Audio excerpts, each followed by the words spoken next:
Chad closely tracks them as if they were deer. He looks for footprints and frequently checks his network of trail cameras, which had been documenting wildlife along the U.S.-Canada border but now also capture would-be refugees fleeing the United States under President Trump. "I was up there hunting just on November 4th, and we had fresh snow," said Cosley, 45, who owns a parcel delivery service. "The following morning, we had 4 sets of footprints walking all the way up to the border with Canada, and there was a glove laying there on the ground brand new, with perfume on it, so it was definitely a gal."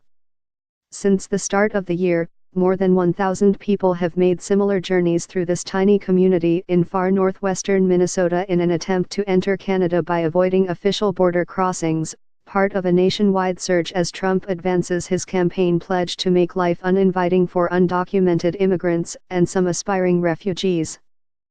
The exodus, also playing out in border towns in the northeast that lead to Quebec and Ontario, is rattling local officials on both sides of the border who are now angry about being shoved onto the front lines of America's divisive immigration debate. Canada fears a huge rush of asylum seekers if their U.S. protected status is lifted. A Ghanaian woman's body was found in a ditch near this small Minnesota town in May. She was an asylum seeker who succumbed to hypothermia while trying to cross the border.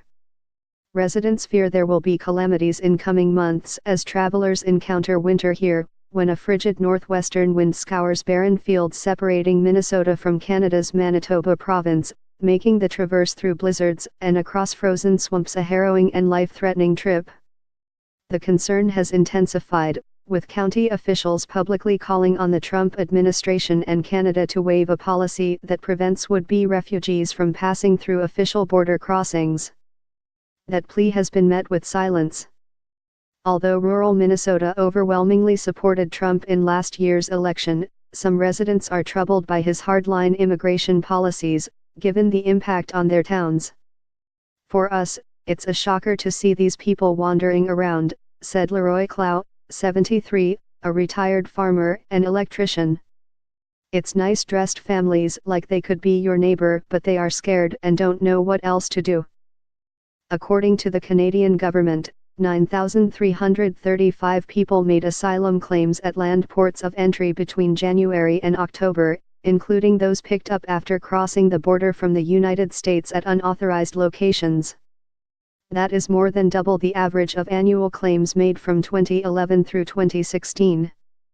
Counting asylum requests at airports, marine terminals, and immigration offices, the Canadian government processed more than 41,000 applications this year through October 31, nearly double the total processed in all of 2016.